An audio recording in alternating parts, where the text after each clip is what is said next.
Hello. Welcome to another episode of ALPS in Brief, the ALPS Risk Management Podcast. We're coming to you from the ALPS home office in the historic Florence building in beautiful downtown Missoula, Montana.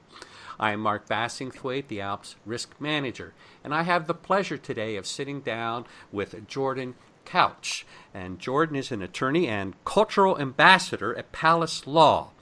And he has done some writing on redefining lawyers, and we're just going to have a conversation today about relevancy. And Jordan, before we jump into our conversation, would you take a few minutes and just share a little bit about yourself, and can you kind of fill us in on what's this culture ambassador all about?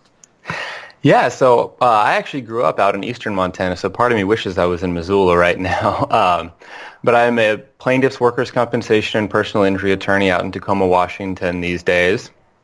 And in my office, I carry a few roles, but the main one is I'm an attorney. And then in addition to that, I am the cultural ambassador of the firm. And what that comes from is a couple of years ago, the management team sat down at the firm and decided we needed to lay out what our mission is, what our values are, who we really are as a firm, and we needed to define that.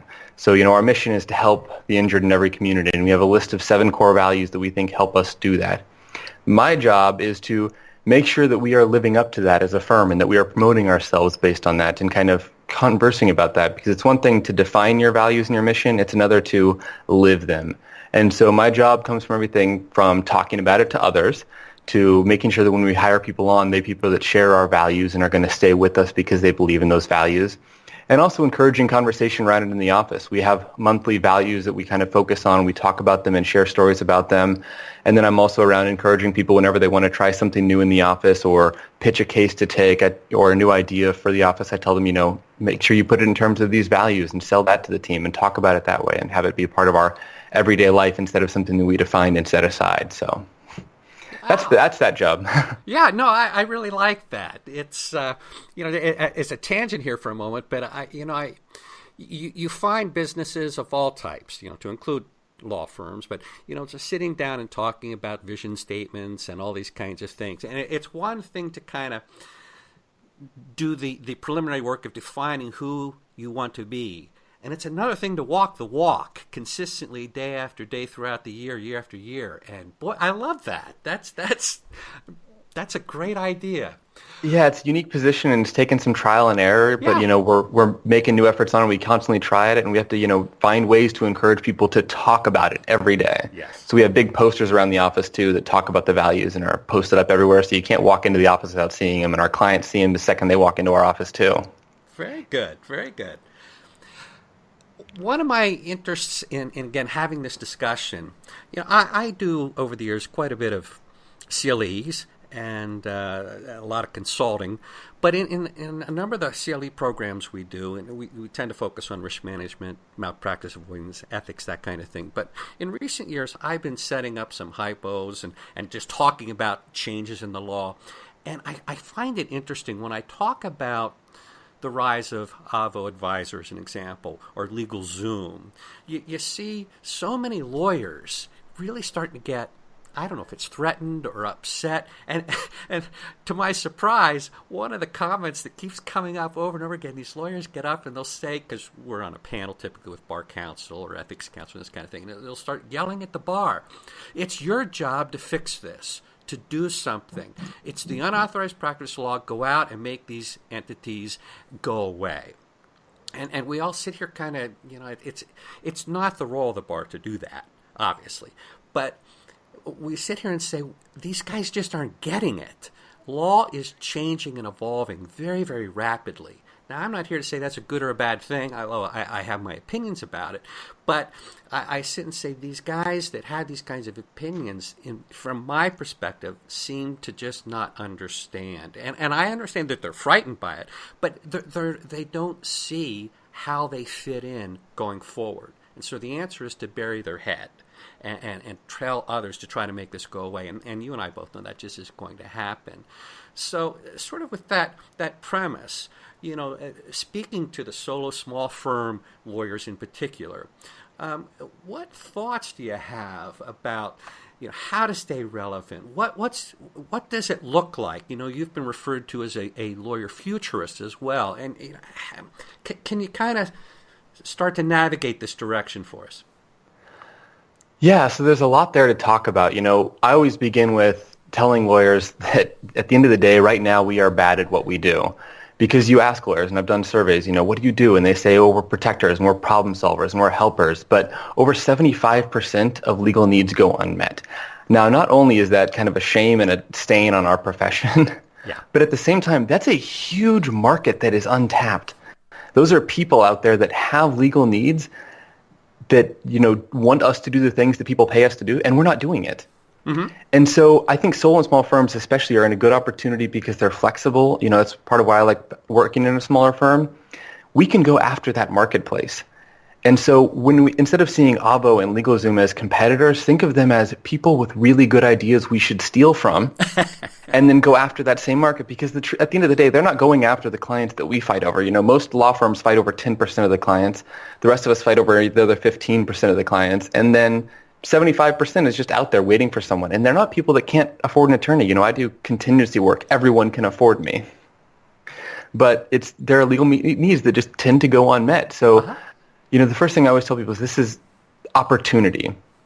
And the way you have to go about, addressing this is instead of looking at people as competitors going against your business, redefine your business. Because if your business is writing stock wills and trusts for people, your business will die, and it will die soon. And it's time you need to start inventing new ways to better serve clients, to not only go after that 75% of people that are not tapped into, but also to do your own work more efficiently and make more money off the work you're doing and have a better work-life balance and a better life. Solo and small firm attorneys are highly overworked and do a lot of administrative stuff that they're not trained to do, that they don't enjoy doing. And there's a lot of opportunity there. One of my favorite examples is actually a friend of mine, Forrest Carlson, who is a wills and trust attorney. And he looked at LegalZoom and looked at Avo and saw that this was competing against him by offering low-cost services. So he built his own website, washingtonwills.com or wa-wills.com, that allows people to create a will online on their own, and it's completely free. So he's undercutting LegalZoom. He's undercutting Avo and serving these people. But what happens when things get a little complex and they can't do it on their own is they get routed to him to hire an attorney, and they want his services. And they've already got the basics work done, so he gets to focus on the higher level work, or as I like to call it, practicing at the top of my degree. Interesting. So he's using this tool then, as I understand it, as sort of a screening. It's going out and finding the clients for him, and at the same time providing a service. Absolutely. We have a similar thing in our office. We've just launched what we call the PatBot, because my boss's name is Patrick, and it's a robot on the front page of our website. It's right next to a calculator that'll tell you how much your case is worth for free.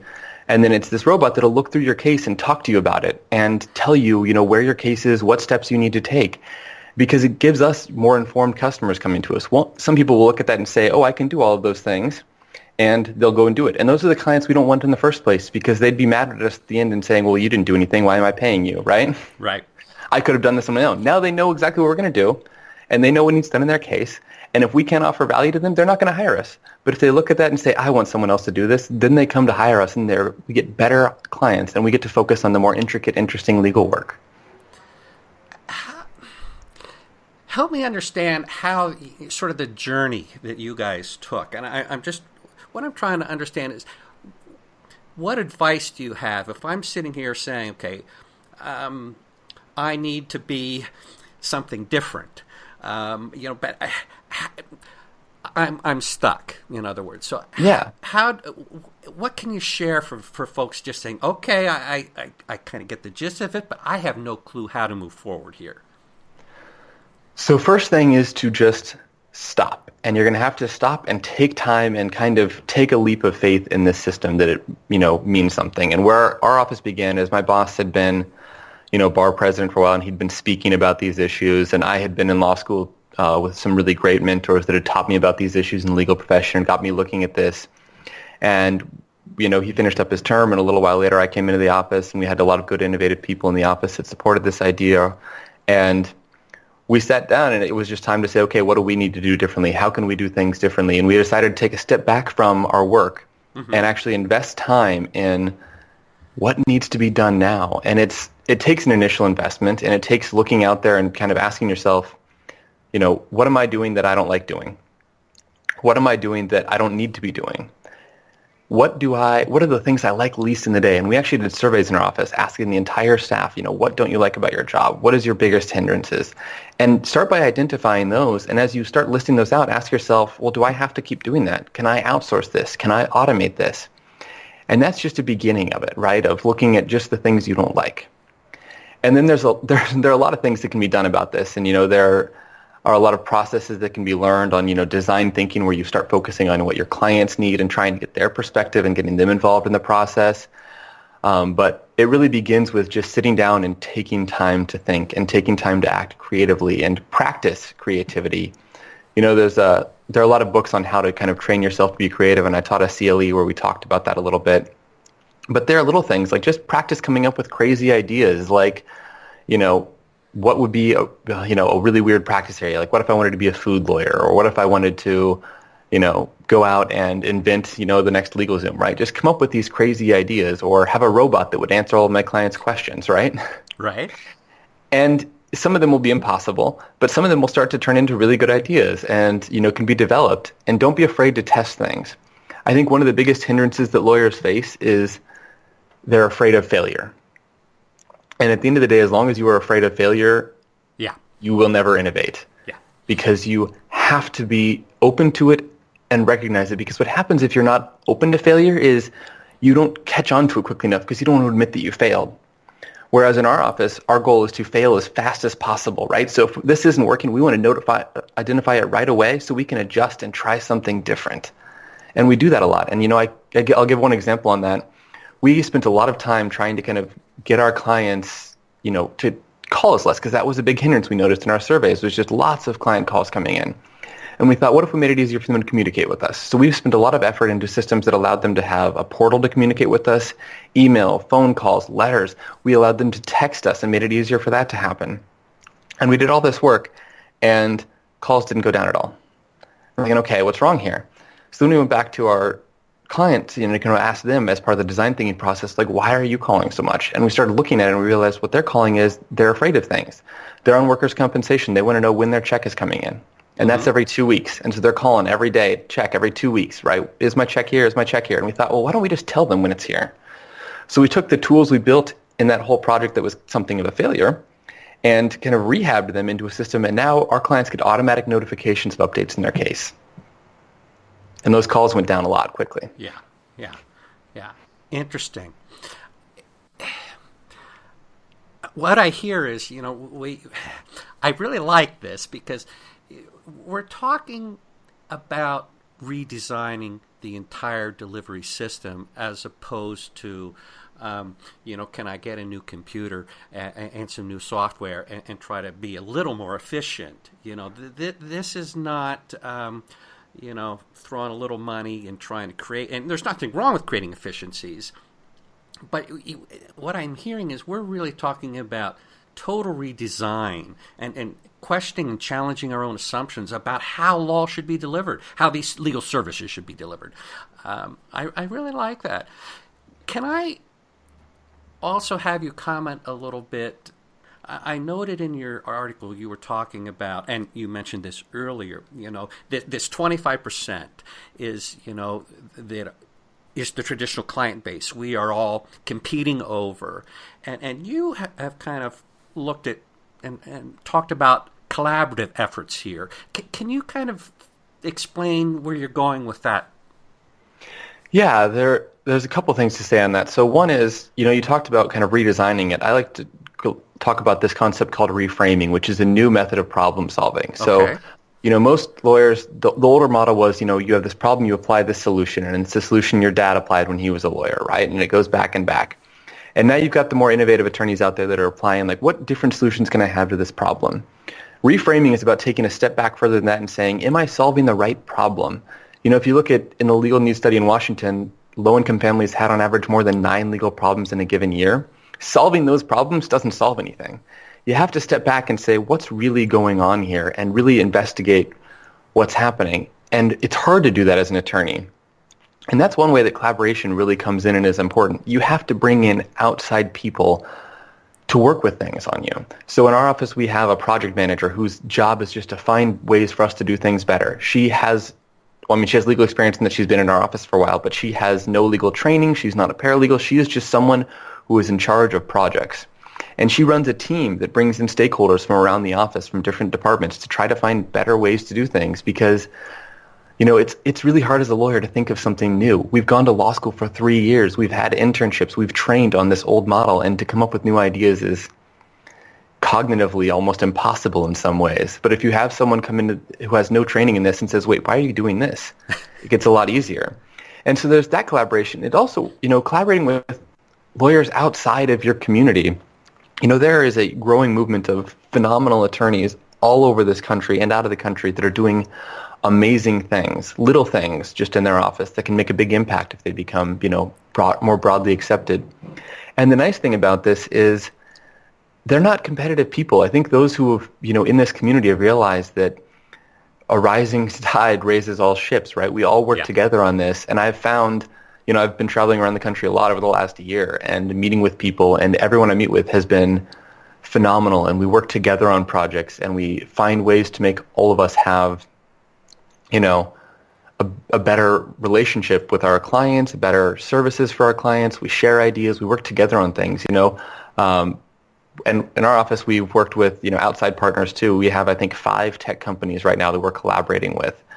And we're collaborating with Suffolk Law's IT lab because of a friend of mine there who's a professor there. So lawyers don't have all the answers, and it helps to have outside people come in. One of the more remarkable experiences I had that kind of led me down this path was about 3 years ago now. I went to a legal hackathon that we did, and it was amazing to see all these lawyers come here and present these problems that they saw as really complex problems, and have the tech people and the coders there say, well, that's really easy. Why haven't you done that already?